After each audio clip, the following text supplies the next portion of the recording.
Hey everybody, and welcome to a new episode of Indie Film Cafe. I'm your host, A Presenza, otherwise known as the Moo Cow, and I'm joined by Jonathan Moody, your co-host, and together we are joined by Steph, and Tori. Yay! Outstanding. Hey.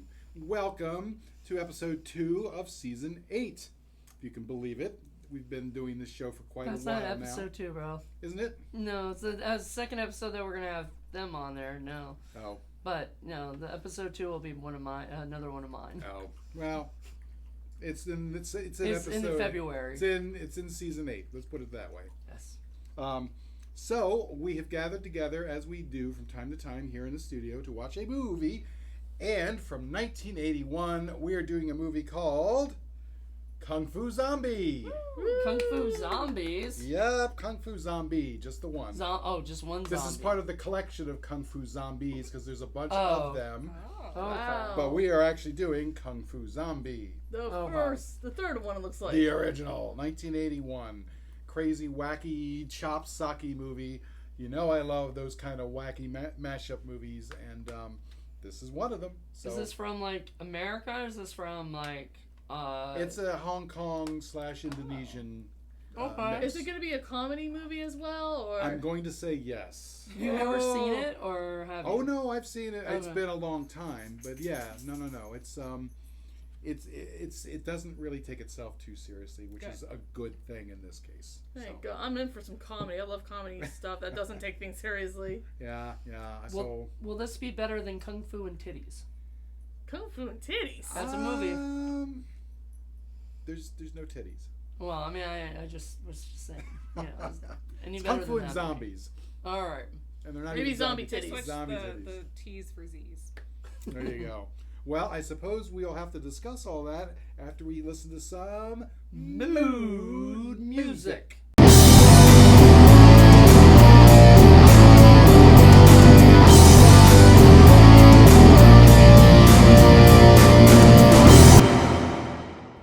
Okay, everybody, we are back. So, I'm dying to find out, what did you guys think of Kung Fu Zombie? I like the Good. choreography. I genuinely like the choreography. I'm going to start off with the positives. Okay. Yep. There was dancing?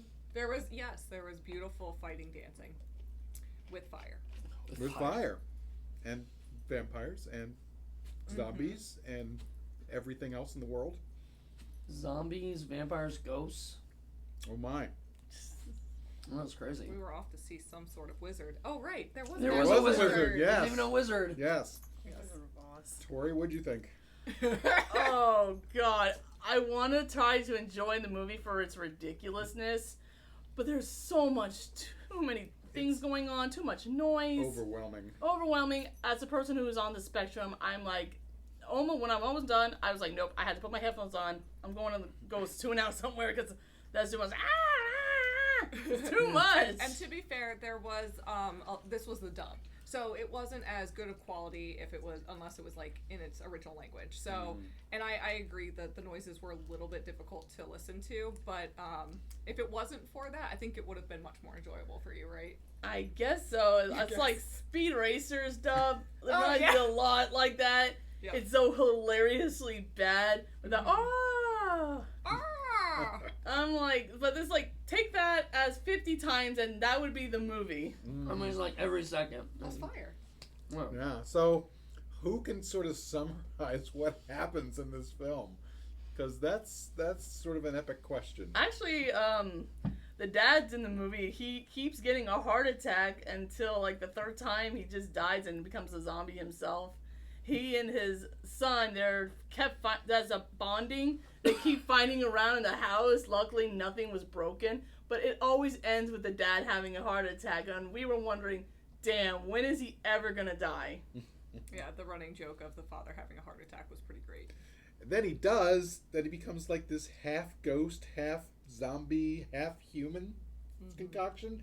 Because the priest tries to raise him, but only does it so far because he's supposed to put 7 nails in him, and he only gets 4, and the other 3 don't get put in him. And there's another guy who is an assassin who was there to fight that family in the first place.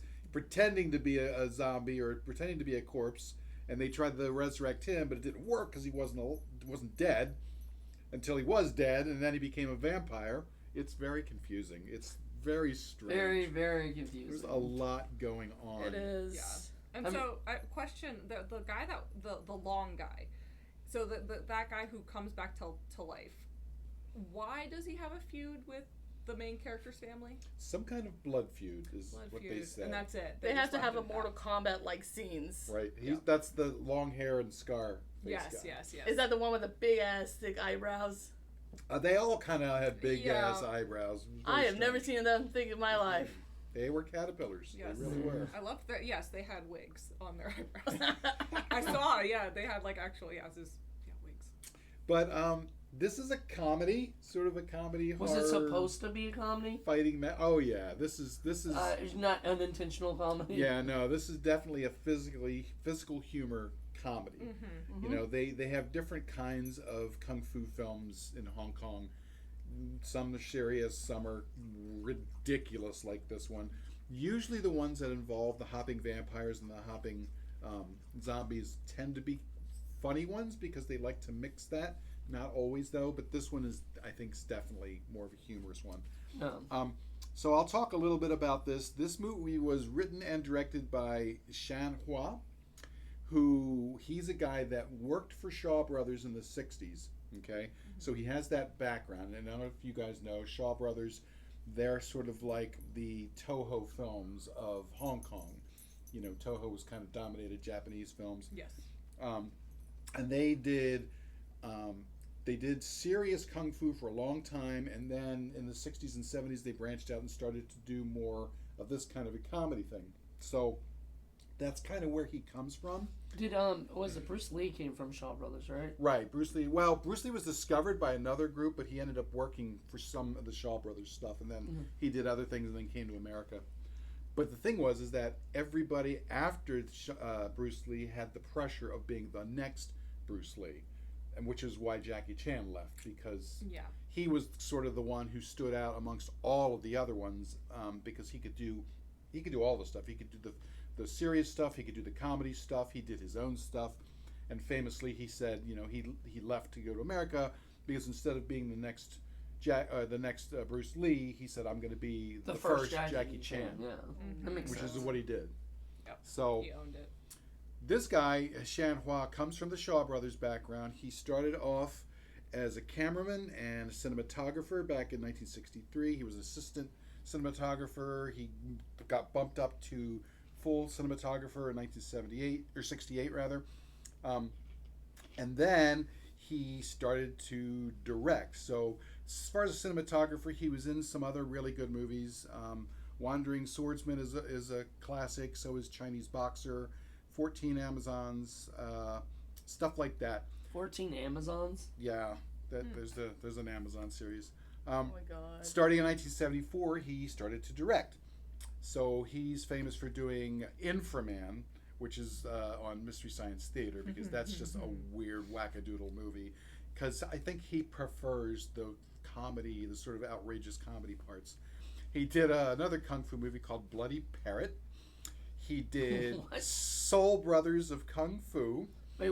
Is there a bloody parrot in Bloody Parrot? There's an evil parrot. There's an evil. There's like a parrot food. That's a martial arts movie. Yeah. Oh. You name it. There's a type of martial arts film out there. There are literally thousands and thousands of these things. He also acted in a movie called Fatal Flying Guillotines, which if you've ever seen the Flying Guillotines series, you got to see that. People are literally running around with these little small guillotines, throwing them on people's heads, cutting their heads off, and then doing it again. It's so wild. As you do. This is a universe where literally anything can happen, and you just got to wait long enough. So this is where this guy comes from. He did movies up until the early 90s. He actually was born in Shanghai, and then he went to the Film Institute of Shanghai, and that's where he learned to be a cameraman and a cinematographer. But Hong Kong is kind of where he mostly made his films. So after 91, I think he pretty much retired. I haven't seen anything from him after that. His legacy will live on. Right. The lead, Pang, is played by Billy Chong, which is the guy that you thought was cute. He was so sweet looking. He's just like, oh, he looks like a sweet boy. Aw. I think that's one of the reasons why he's a lead in a lot of these films. Yes, very handsome, very like safe looking, but like still like jacked. Right. So Billy Chong is his stage name. He also goes by Willie Dozen, and that's his married name is Dozen. But he was born Chong Chuen Lei, and I'm sorry if I mispronounce the names, and I do the best I can. He was born in Indonesia. So, like our pal Sampodi Sands, he's an Indonesian guy who he acted over there and did a bunch of different things, but he also worked in Hong Kong. So he was in films like Jade Claw, Sun Dragon, Black Belt Karate, Fistful of Talons is probably his most famous. There was a movie called Target, and then another movie that he was famous for is called Crystal Fist. He also produced and directed and starred in a movie called Duel: The Last Choice in 2014. And then, around 1982, he left Hong Kong and went back to Indonesia and started working there. And he got into a popular Indonesian TV series called Deru Debu. And he also directed a number of episodes for that show. And then he was in a few other shows as well. In 1990, he married a famous Indonesian pop star named Berthania Sonata, and they had a kid, and their kid is Leon Dozan, who's also an actor. I haven't found movies that he's in yet, but at some point I'm sure I will. But yeah, he's still active, mainly over in Indonesia. And those are the two of the main guys. A lot of the faces you may recognize from some of the other movies we've done are definitely people who have worked in Shaw Brothers. Like the guy who played the father is definitely a guy, I forget his name, but he wasn't in Drunken Wu-Tang, was he? Yeah, I think he was. There's a number of people in there because again, Shaw is kind of like the one big guy that if you're going to do Hong Kong chop socky movies, that's generally who you want to work for. Yeah, I don't remember what anyone looked like in any of those movies. You know, usually that's where you go, you learn your trade, and then if you're lucky, you move off and do other things. Like our friend Sampodi Sands, he worked for Shaw Brothers. He learned how to be a cameraman, how to be a cinematographer, how to be a director, and then he went off and did his own branch of weirdness that he does over in Indonesia. So there you go. That's kind of the background for this one. It's one of those movies that used to come on Kung Fu Theater back when I was young, and I would watch, and it's just, you know, balls to the wall wackadoodle, and I love that kind of stuff. It's kind of free and open, and just anything goes. It's hard to follow when you first watch these kind of films, but after you've seen, 30 or 40 of them, they sort of make their own manic kind of logic.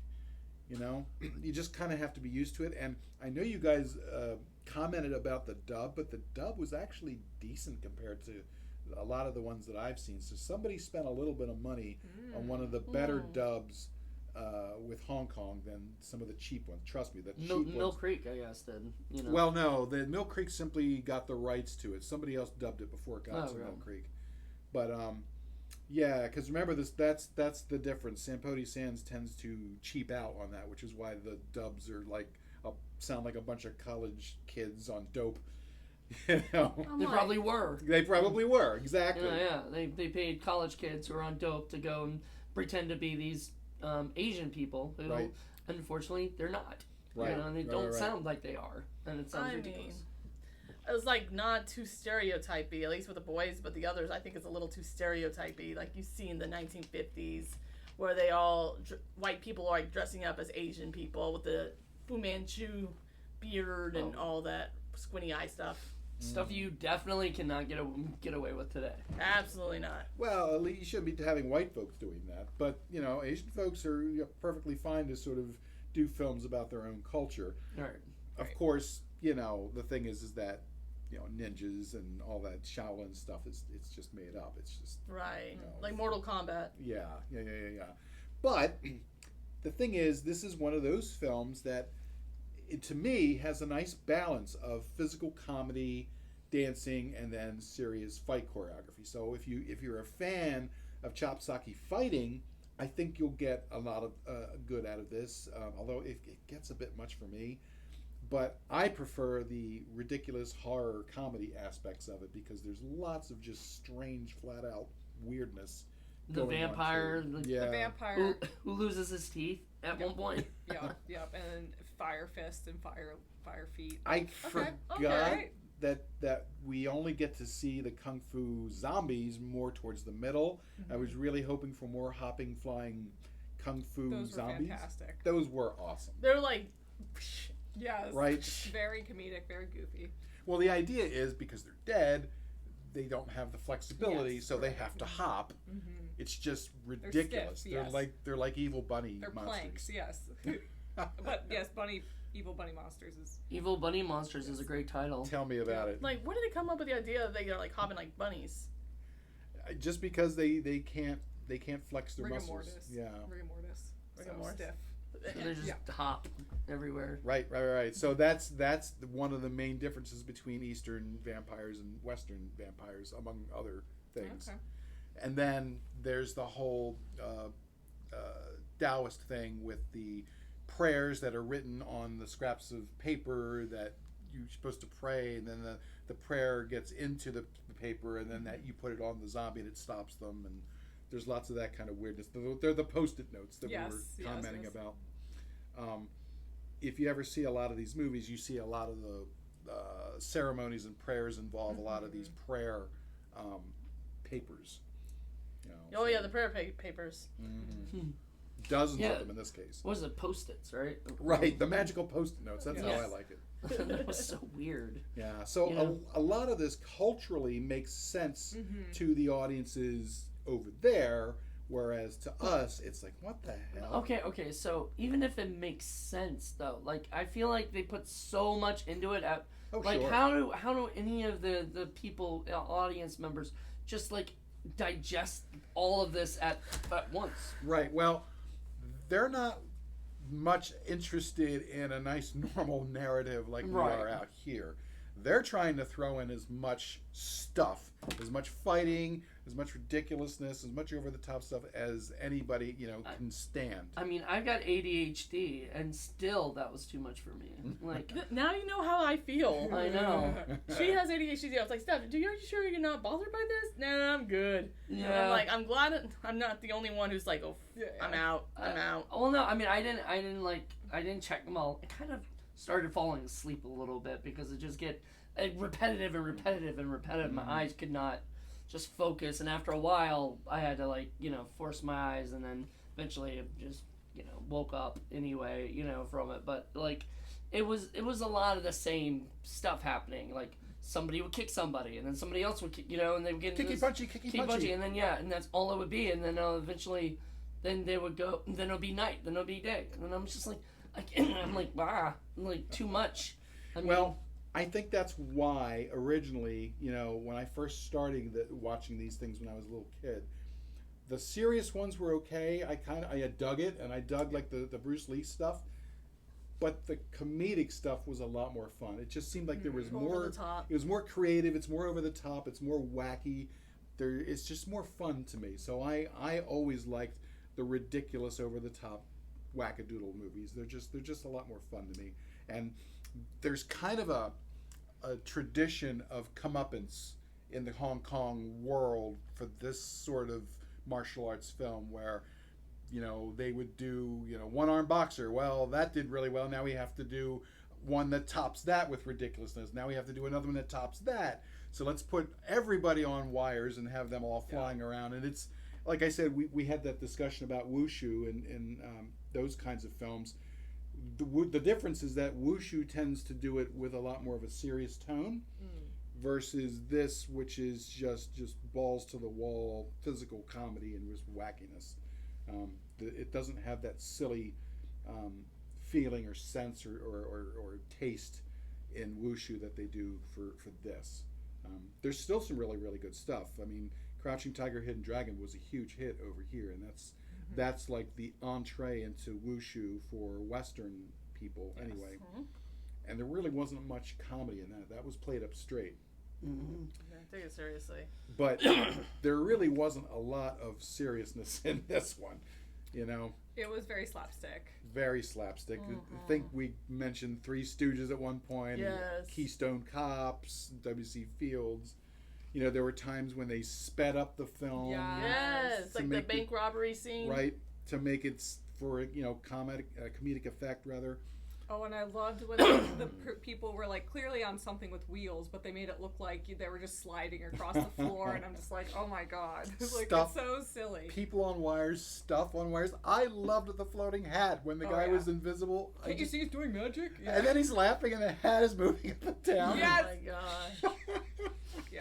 It was... Or at one point, the guy's talking to him, and the ghost dad is like watching, and he's like, "Wait, what's going on here?" Yeah. And he can see, and he runs over and starts kicking. You know, like just that kind of humor was fun. It seems so. It's a lot. Yeah, it just seems so weird, like out there. I don't know. Like after a while, you're like, "What is going on? Am I like?" Is this some kind of dream? You know, which Fever dream. Yeah, fever dream. But that one point, which was totally me. This is exactly what I would do if I were a director. But when the guys, they're trying to hide from the vengeful ghost, and he's like, "Well, you can hide in a prison or you can hide in a temple because I guess the one place is holy and the other place is law." And then he's like, "Well, there's one other way you can do it, but you're probably not interested." What is it? Like, you have to wear a hat full of leaves. Well, that's Which why the is executor ridiculous. from Pokemon. Really? Yeah, he looks. I keep on saying he looks exactly like Executor. Executor. Oh, okay. The Pokemon, that tall thing. Yeah. Okay. Yep. So the thing is, of course, the wizard chooses the ridiculous hat of leaves, and he does. He looks absolutely ridiculous, but it works. And so he's wearing it inside the bar, inside the tavern, and they're all making fun of him because he looks so stupid. But at the same time, every time the ghost comes in, he can't see him. Right. Oh my. He's literally invisible, and it's Except when he takes it off. Right. So It's then, What's the point of that? At some point, it shows us that he like disappears Right. from the, and then he'll everybody else can see him except for the ghost. Right. We go back and forth right. in our points of view, and Yeah. it's very funny. It's very cute. I like it. It's just wackadoodle. And It reminded me of Vampire Raiders versus the Ninja Queen, which we reviewed too. Yes. And that's pretty wackadoodle as And well. a little bit of Drunken Wu-Tang as well. We have to show you that Drunken one. Wu-Tang. That one's like the king of this kind of movie. Okay. It's got the banana monster. It's got the watermelon monster. It's got The all kinds watermelon of monster's wacky- my favorite. He goes, Pokemon. It's just Oh, a little God. watermelon on feet running Oh, around. God. It is so adorable. it is adorable. Does it have eyeballs? Yes. Yeah. Okay. It's gonna be Pokemon with fruits. Pretty And much. it's a a fruit Pokemon. drunken priest called Rat Face because he's got two rat teeth, God. and he has a little rat mobile that he pedals around, and it's just Oh God. it's insane. Well, it is so fun. At least the one thing, because they had in this movie, they had like the sort of almost incest bit where he's trying to make out with the like harass and sexually Grabbing assault the butt of his niece. niece, So he can get thrown in jail. Yeah, so he can get thrown in jail. And then in the Drunken Wu-Tang, you had like people showing naked, bodies of children or whatever in the movie. Yeah, Which was not- at one point, there's this thing where the guy has to find a quote unquote cherry boy. So because he's gone to his brother's temple and defaced it accidentally because he's a stupid drunk. So he sends him out to find a cherry boy to do this ceremony, and he doesn't know where to find this. So he's running around and he asks a bunch of kids, and he puts them in a basket so that he can take a peek. Yeah, and then at one point, all the kids are like, they all just sort of drop their drawers at once, and they all have underwear except for one who's completely naked, and we're all like, ah! And then this lady comes over and says, "You horrible perverted person." She smacks him. It's supposed to be funny. No. It's not really. There's kind of the thing about Asian humor where they like to go the extra mile. Yes. We've seen this in other films like the Sampodi Sands movie with Magic Lizard, where you get to watch the water buffalo take an entire dump and you see the whole anus open up, everything slide out. Oh God. Yes, they like to go the extra mile. That's to gross an you example. out and to make you like I don't know, whatever. Right. Not feel good. Now, there wasn't that in here so much. Thank God. It didn't cross the line, but it approached. But the incest thing kind of made me kind of like, you know. And I mean, even though I'm sure those people aren't actually related, I hope not. It still made me feel like I don't know if I like this. Like, right. I mean, if he's trying to get into jail, he could feel up anybody. Right. So why the niece? Why the niece? Why did he have to go for the niece? Well, because she was the only woman at that particular moment, I guess. Well, until she suddenly became that large woman who's crushed him into the ground. I didn't see that transition. I don't know how that happened, but it did. He got pushed, and then he fell into her breasts over and over and over and over again. Okay. That's like the wacky. That was funny. That I was like, I like that transition. That's fine. Okay. This part's fine. I mean, people were flying and bashing into each other pretty much constantly. It's hard to keep track. They bounce around a lot. They bounced around a lot. They're bouncy people. Very bouncy people. There's a lot of that in the other movie too. Also, the one who plays the father, the angry father, is also in the Drunken Wu-Tang. Plays Granny. Oh yeah, he's Granny. Okay. Granny. Like a woman, but except he has good. the voice. Fantastic.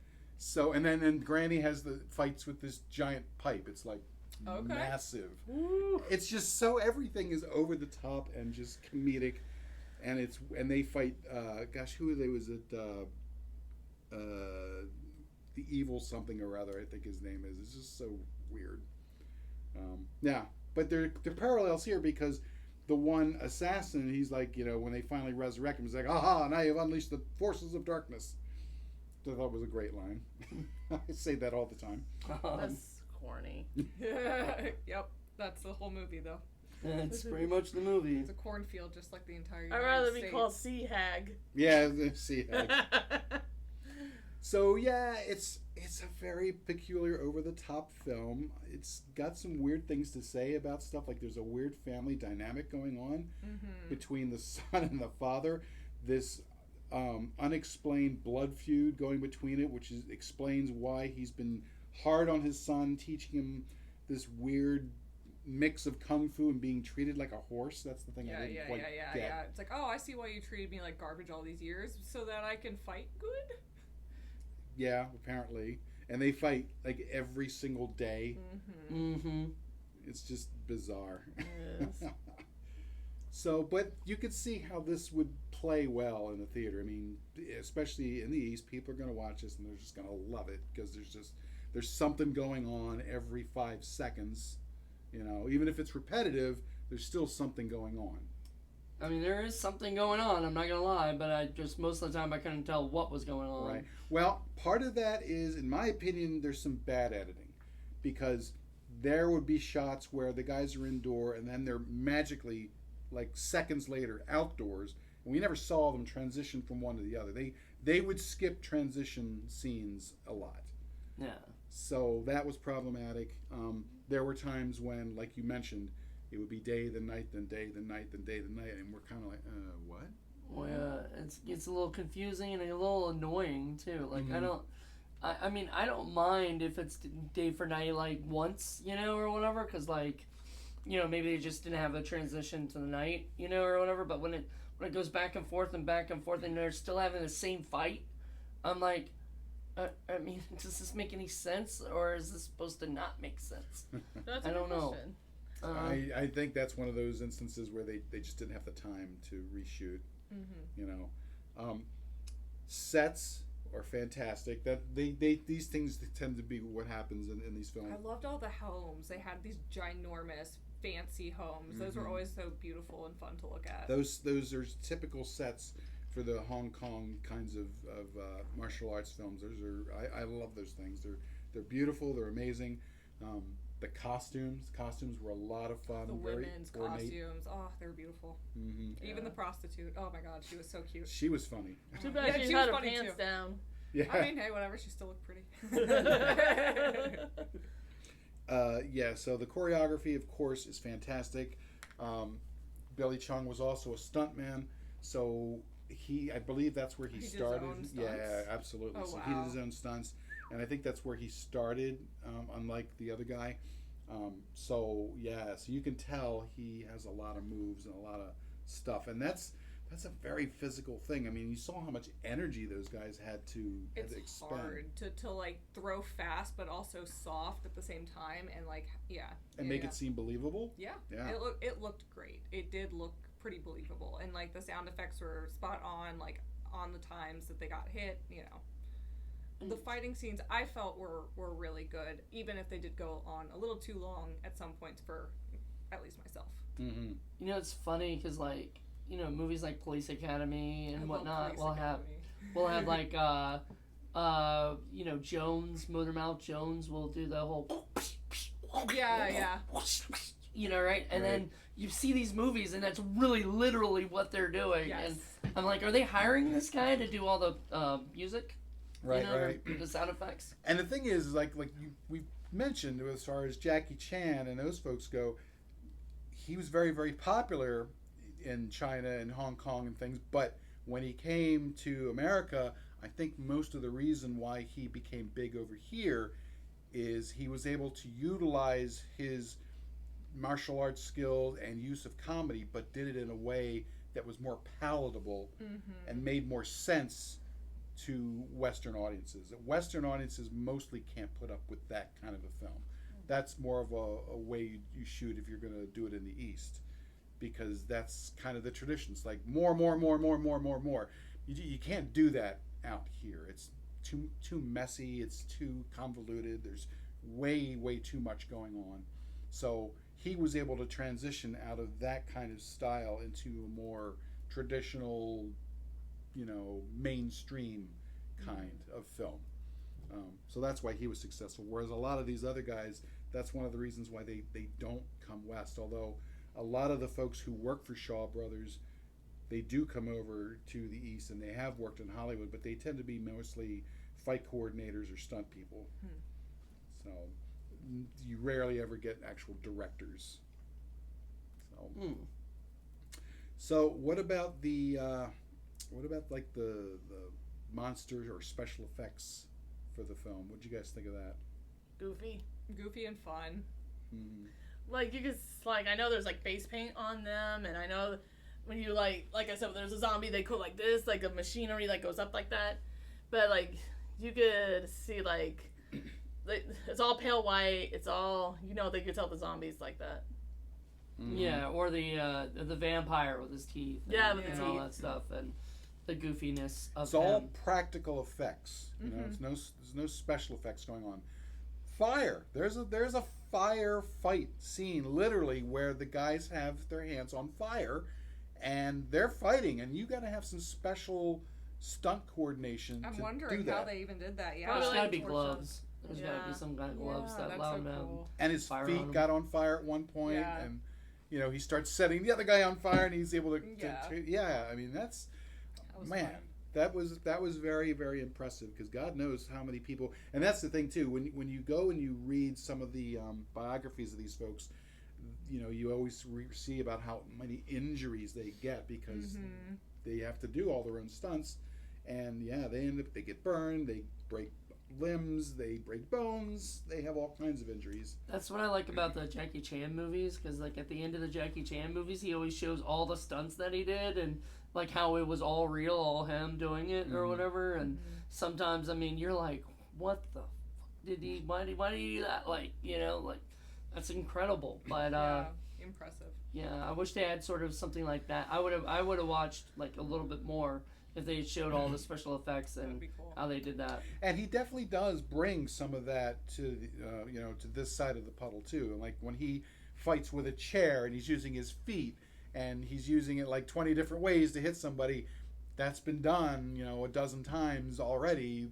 through some of these other Hong Kong films. And but in the East, we don't really, not a lot of us, unless we're Paul, watches this stuff, or whatever. So I mean, I didn't grow up on Kung Fu theater. I grew up on kickboxer, so like I'm a completely different generation in a way. So yeah, and the Americanized version of these things, they don't. This is not their approach at all. No, they're mainstream. I mean, so Jean-Claude Van Kung Damme. Fu Rascals is like the closest thing.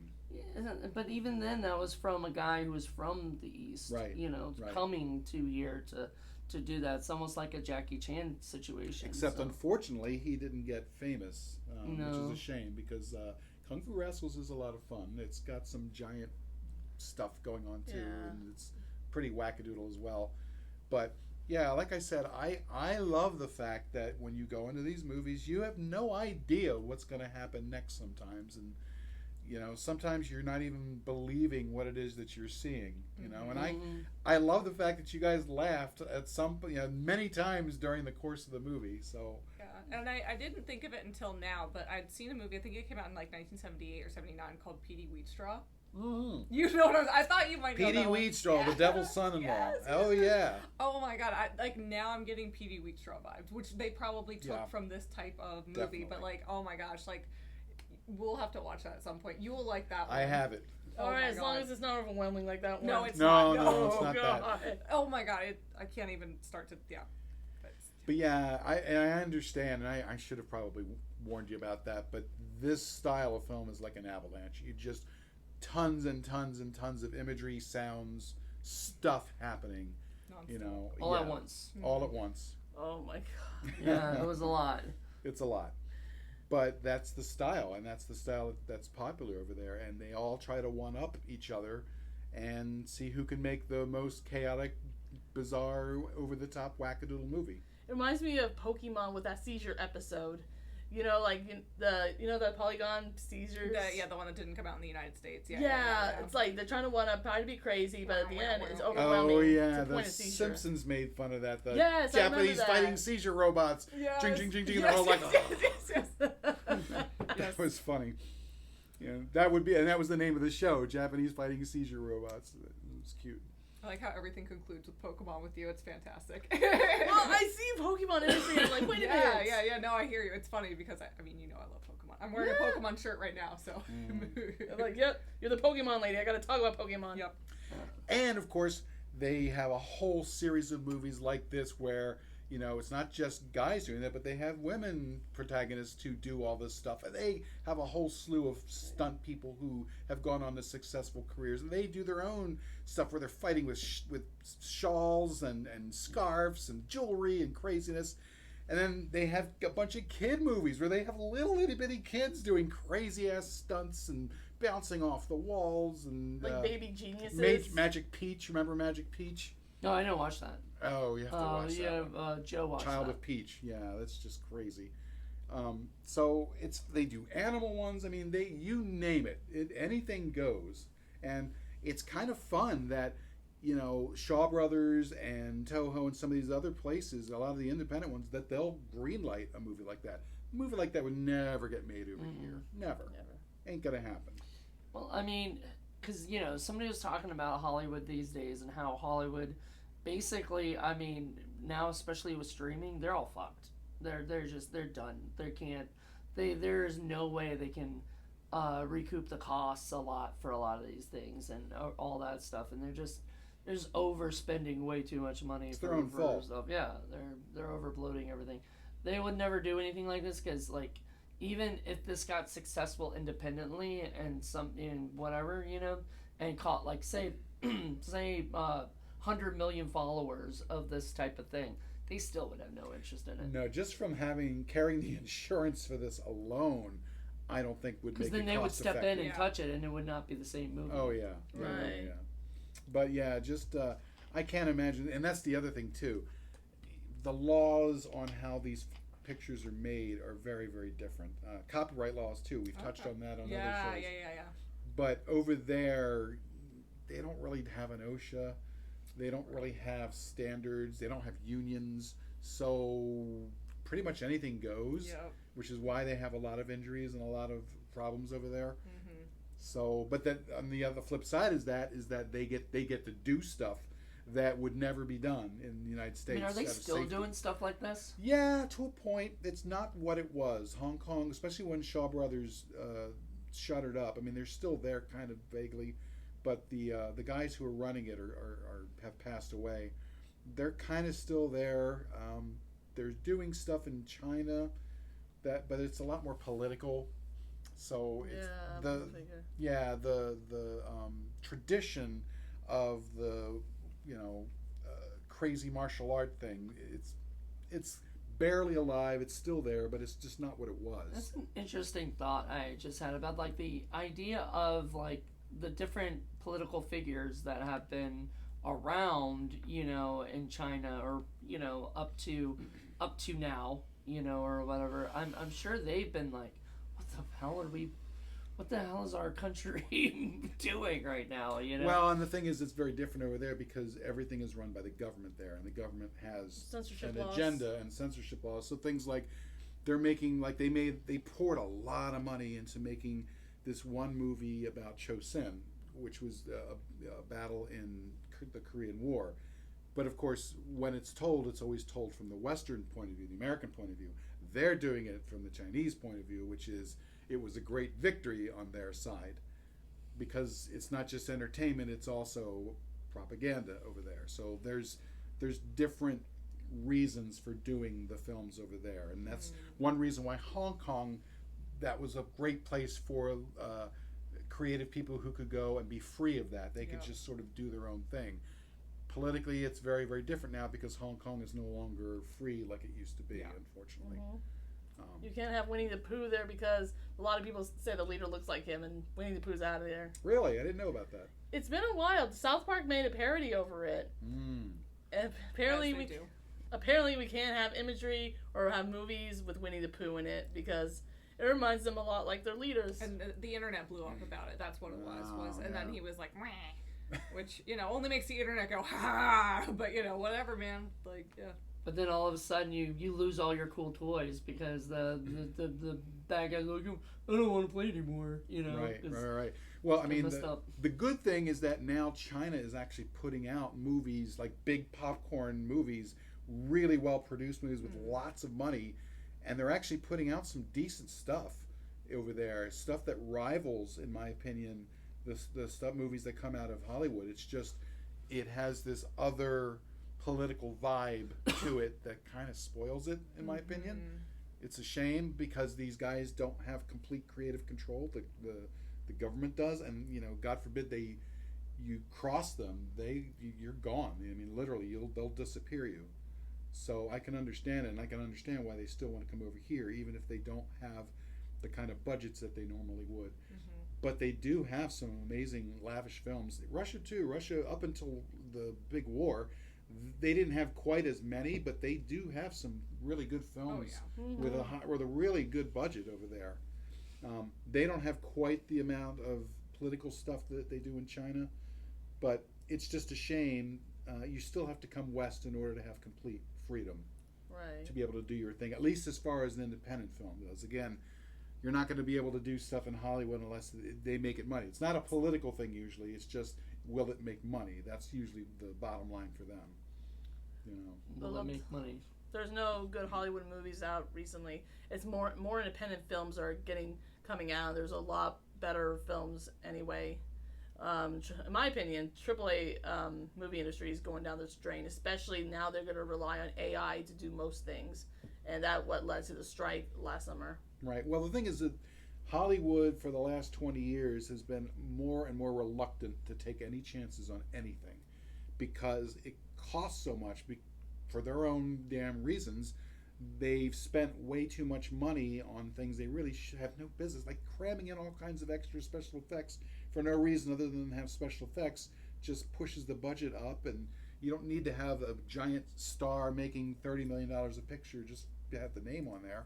A lot of the little films get lost, and it's up to the independents to take a stab at the kinds of films that are different out there, which is why I love and will support independent movies, because they're the only ones making different stuff now. Well, there's a few independent studios that are out still, like A24 and Blumhouse and everything, that are independent studios. They're not of, they might have distribution through Warner Brothers or whatever, but that's what a lot of them do. They rely on the distribution from other companies, but they do their they do their films separately, and that's their thing. And so yeah, I mean, when you look at something like, say, like Disney needs to make $1 billion.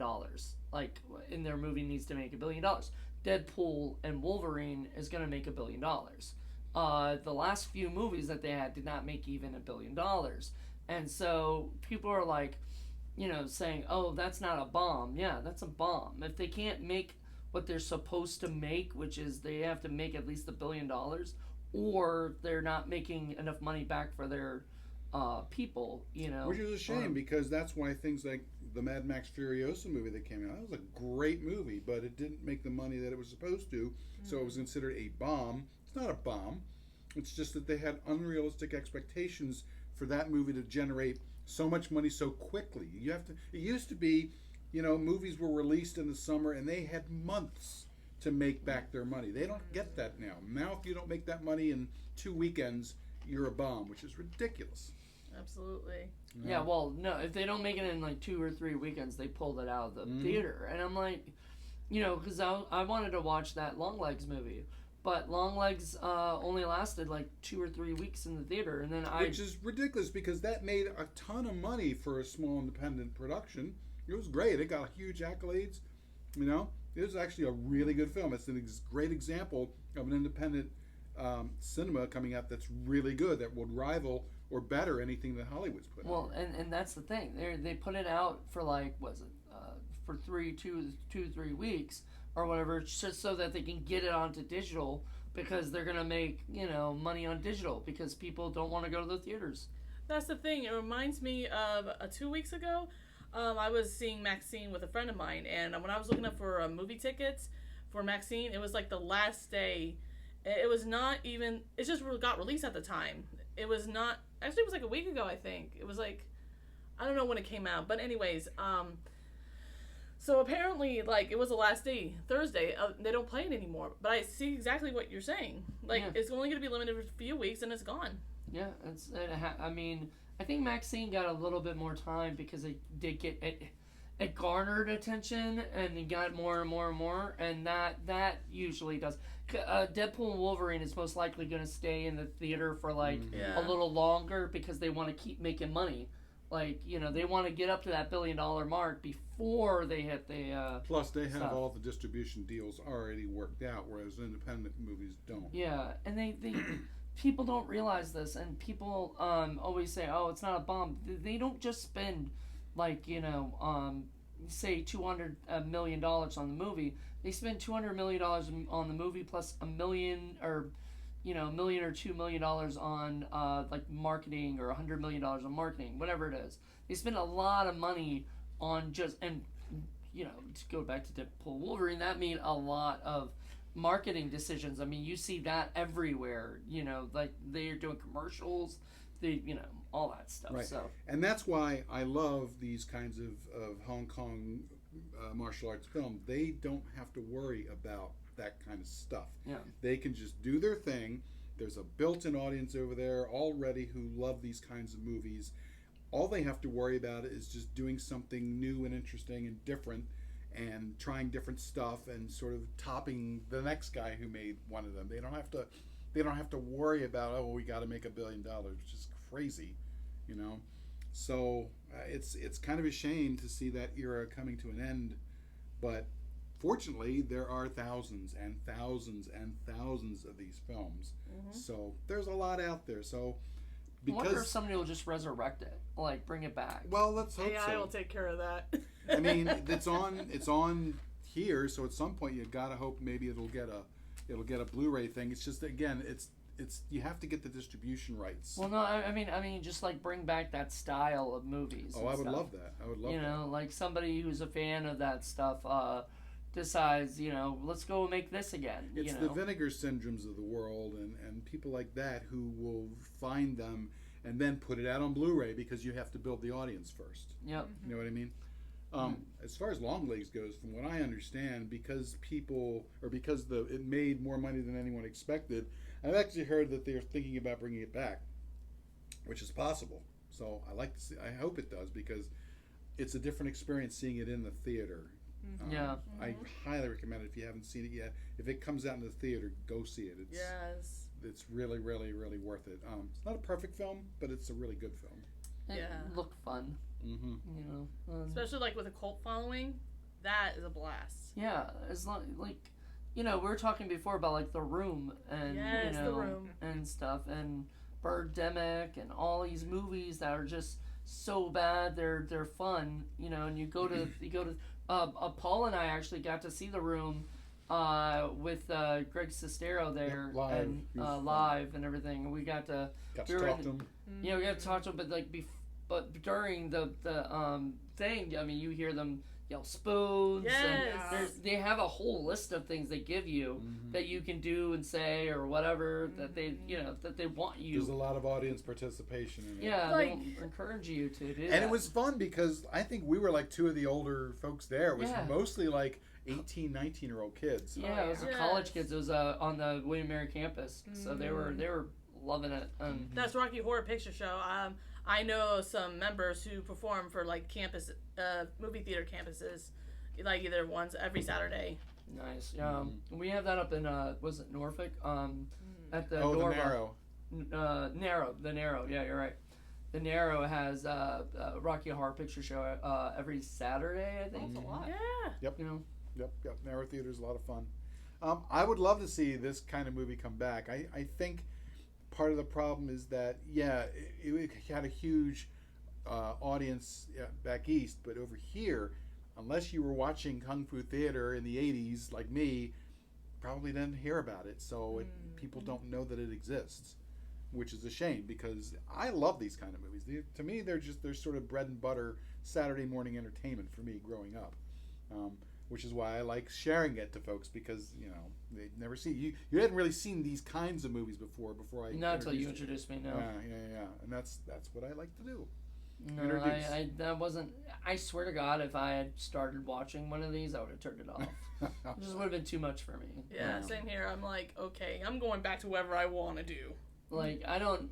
Once Paul's done showing me these, I don't watch them again. Like it's just not they're not my style, or whatever, which is fine. I mean, I don't mind watching them, and it gives me a little bit of introduction to stuff I'm not familiar with. But plus, you get to see things that you haven't seen before. We gotta show you the watermelon monster. Yes. Oh Yes. my God.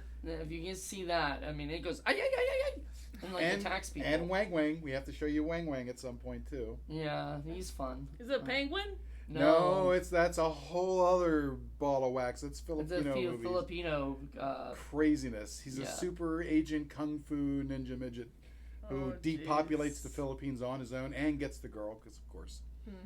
And he did a whole string of movies. He's the world record for shortest leading man in a film ever. Okay. Dang, he's probably gonna get all the ladies. And he did his own stunts, and he did martial arts for real. Okay. So yeah, cool stuff. Yeah. And he's got, if you want to find out what he looks like, there's a bobblehead over there. Yeah, there's my little Wang Wang bobblehead. Oh gosh. I Is have that a zombie? No. The one down there, yeah, that's a zombie. I have a friend, Andrew Leavold, who is over in Australia. He owned a video store where, see, in Australia, because that's out east, they get a lot more of these kinds of films in their video stores, so he knows about these kinds of things. He's one of the guys that I get some movies Do they from. still have video stores in Australia? He does, at least he did. I think they still do, but not very much. It's like over here. But he did a documentary, Search for Wang Wang, and he actually went to the Philippines. He interviewed people who were part of his films, and he put it out the film. There's a film and a book. I got them both. They're both really, really good. So someday we'll have to introduce you guys to that. I think you'd enjoy it. But yeah, there's a whole world of Hong Kong and just Chinese and Indonesian films and all kinds of stuff out there. There's a lot of it that doesn't even have a home. It's just not been released out in the United States, and that's why I was always telling Moody I would love for us to do distribution, and I would love for us to get some of these Asian films, because you could probably get them cheap, because they're just languishing out there. You'd have to pay someone to dub them and probably restore them, but yeah, that would be great, So if you can find fun things like this, they have their collection of just boring stinkers too, but nobody wants those. Right. Right. Everybody wants the fun ones, like this one. Like, I don't know if Mill Creek owns the rights or... Well, they own the right to distribute these, at least as far as this packaging goes. So this is part of a 7-pack from Mill Creek, and it is Shaolin versus Evil Dead, Shaolin versus Evil Dead 2, Kung Fu Zombie, which we watched, a movie called We Are Going to Eat You, which I've never heard of before, but that's a line from Fulci's Zombie. So I imagine that this is a zombie ripoff, so I'm curious to see that. Spirited Killer 2 and 3, but not the first one, so that's fun. And then Kung Fu from Beyond the Grave, which I've seen before in other packages. So 7 Deadly Kung Fus. 7 killer movies, Kung Fu Zombies. I was so close. Great stuff. So yeah, it's fun, and yeah, I figured this, since Roller Gator was kind of a bomb with you guys, I figured something with a little more oomph was in store for this. That one. just makes it Roller Gator look really good when it comes to distractions. Like, I know that we all talk about the repeated guitar music playing in the background, but this takes annoyance to a whole nother level. Holy shit. Well, was it mainly the constant guitar strumming that annoyed you in that? Yes. You won't notice until later on in the movie, and I can't hear anybody what they're saying. There's no subtitles. It's all noodling. All noodling. Yeah. It's crazy. But it wasn't the little purple alligator that bugged you? He was obnoxious. But he was supposed to be. But I think you didn't like the gator. I wasn't a fan. Like, I couldn't hear what was going on, and then I didn't care about the gator. Like, I would much rather watch something like this. I would watch stuff like that. That's no problem for me. Oh, really? I can do that. That's cool. Yeah. Good to know. Well, like I said, Petey Wheatstraw. Like, I enjoyed that movie. And then I was talking about this anime with you earlier, Ranma 1/2. The title of it is actually Anything Goes School of Martial Arts. Nice. So I feel like you're gonna really like that. So if you like that, it's not as silly, but like I said, it's got gender swap stuff and really strange. So. If I was going to recommend any anime after watching that, I would say you gotta watch Ranma 1/2. That sounds good. Where are we as far as our time goes? We're ready to go. Ready to go? All right. Well, then, it's right about time for us to start talking about scoring this film.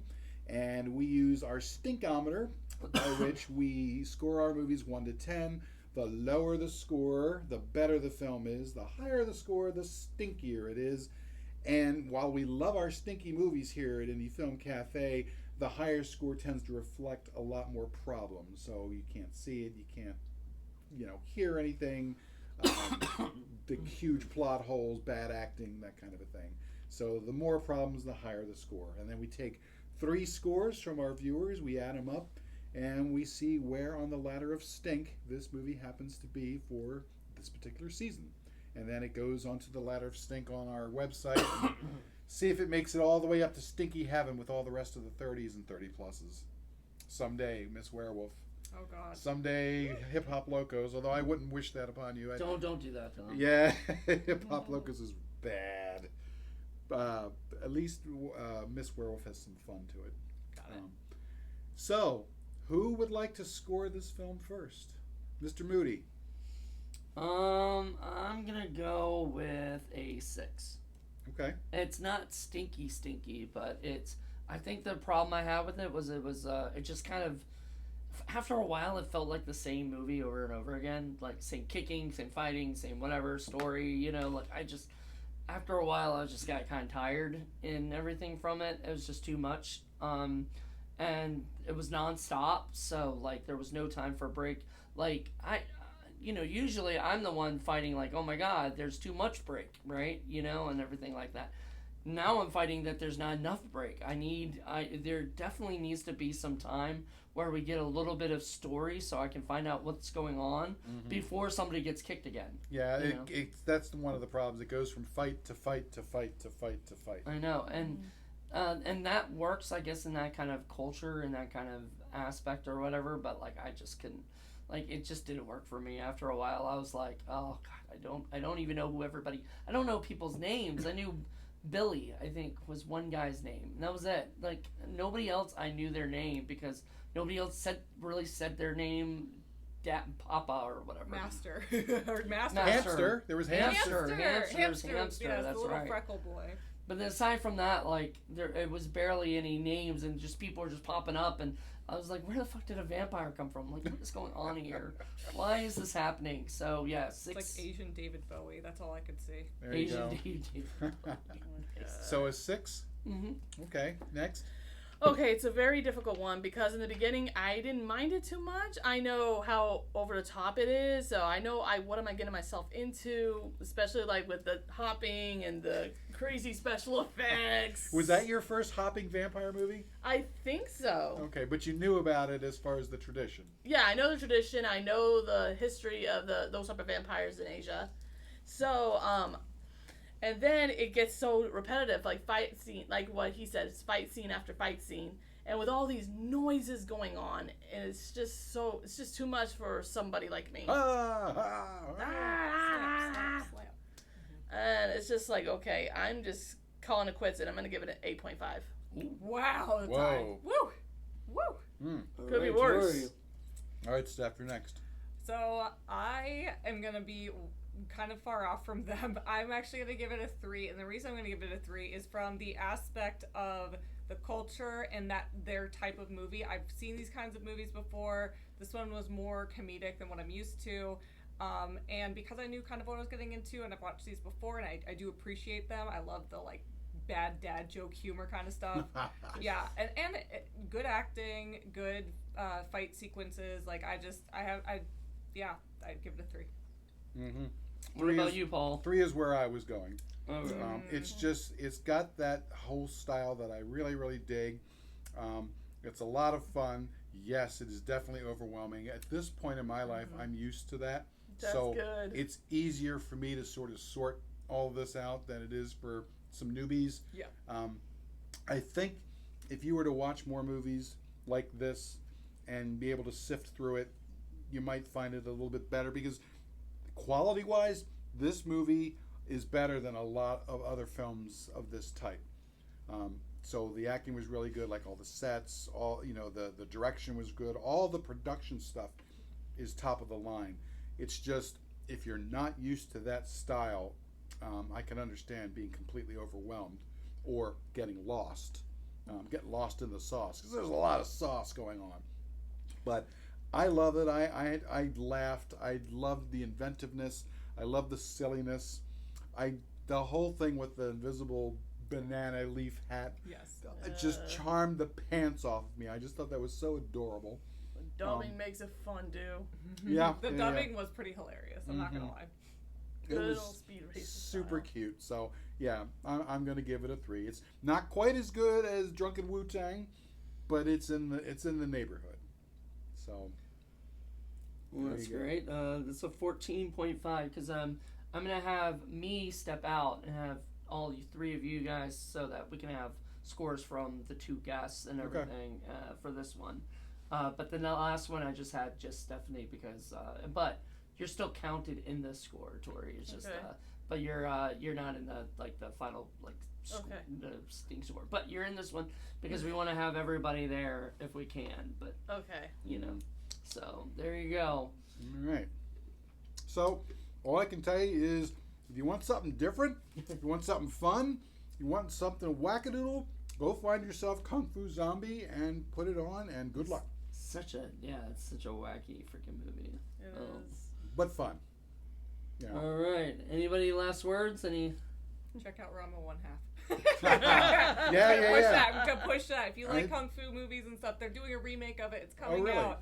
Yes, the original 1989 animation is being revamped. It's coming out, I think, either this year or early next year in 2025. So this is gonna be released in 2025, right? So where do you get this? Yeah, I mean, where do you buy it? Is it something like you go on Amazon? Oh, for Ranma? Mm-hmm. So Ranma's on Hulu right now. Oh. Yeah. But for like a physical media guy like me, I like to buy the disc. I mean, it's all over eBay. They have DVD box sets that are actually really nice looking. They came out probably in the early 2000s, and I own a couple of them myself. If I have season 1, I'll let you borrow it. Oh yeah, that'd be great. And that's an anime? Yes. Is it dubbed or subtitled? Yes, you can pick. Oh, great. Yes. Okay. I personally watch the English version because I grew up with it. I'm usually a sub girl. That's not how I meant it. But, yes, I'm a sub. You gotta be careful how you say that. Yes, There you go. I am a subtitle girl, and this is an exception for me. So, yeah. Yeah. My nice. word is don't watch this if you get overwhelmed like me. So Oh, this movie, yeah. not neurodiverse friendly. I mean, the thing about dubbing is it really does depend on if you spent the money to get good dubbing. The one that we watched, the Indonesian film, where they used the poorest dubbing, it made it so much more fun. But it was just because it was so lousy and so terrible, and they were clearly not even given scripts, so they had to just make up whatever the hell they saw. Got it. And it was just, it was just crazy. It was just so much fun. That was Which one? That was the those ant people. Oh god, yeah, I know what you're talking about. The one we did with Mako. Yeah. First one with her. No, the it was Attack of Rebecca. the Beast people. No, Rebecca. The one we did with Rebecca. The Sampodi Sands one. I don't remember which one that was. Yeah, gosh, I forget the name of it. But yeah, you gotta watch that one. The hilarity that comes from the terrible dubbing is what takes it over the top. Fantastic. Yeah, it's so much fun, and Yeah. it's craziness. But if they spent the money and they got real professional actors, there were people who lived in Hong Kong, who were American expatriates, British expatriates, etc., Canadians, and that's what they would do. They would get hired by these companies to come in and do the dubbing, so that when it got released in the United States, Americans could enjoy it. It's just that they would also, if they had to actually spend the money for that, rather than getting professional voice actors, they would just get whoever the hell they could find, So it all makes a difference. So yeah, sometimes you can get a good dub, sometimes you get a crappy dub. So 1960s dub. Mm-hmm. Or like Reptilicus was a pretty bad dub. Oh god, yeah, that was bad. But even in this one, even though the dubbing was pretty good as far as the quality of the voices, there are clearly times when the mouth is not synced anywhere close to what's being said. I think at one scene near the end, the guy says at least 5 words before he actually says something. I was just like, nice. Yeah. It's like, ba ba ba ba, look out. It's funny. A lot of fun. Got to be in the right mood, I think. But yeah, go check it out. You were saying Hanneman and the Five Riders. Hanneman and the Five Riders. Yes, that's the Okay. one. Gotta watch that one. That's just bizarro.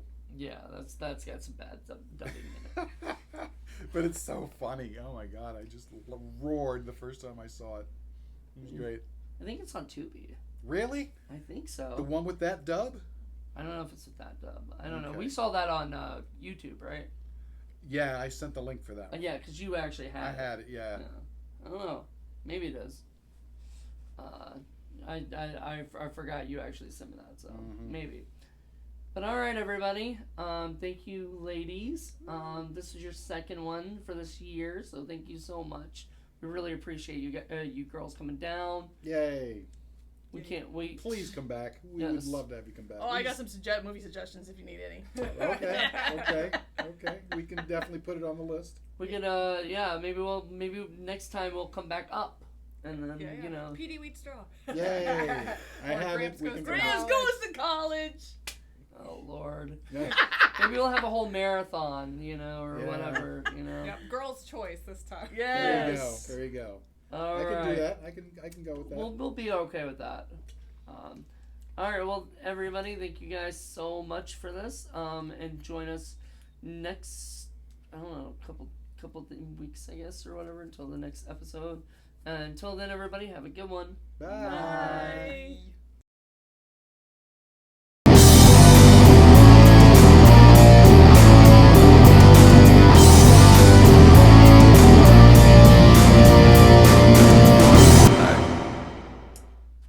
All right, and then you're the one running it, so... Tori's. Okay, and then let's see, save project. Kung Fu Zombie. Don't tase me, bro. Bruh.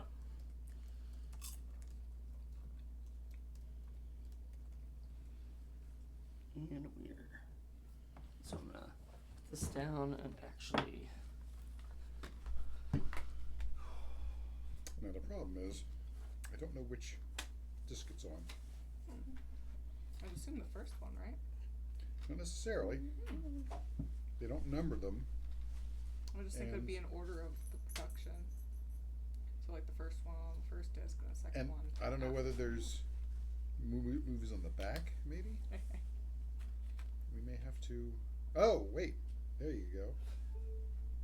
So, Shaolin vs. Evil Dead, Shaolin vs. Evil Dead 2. We're still recording. Oh, shoot. Yep, Kung Fu Zombies. I love human food. Me too. Alright. There you go, buddy. Well, I'll let you know in a Okay. second. And you see. I wanted to do that the whole time, but I was like, I'm not going to pick that up and put it in the cup while it's filming. But I was like, I really need to put it in the cup. My throat's itching. I'm like, no. Oh no.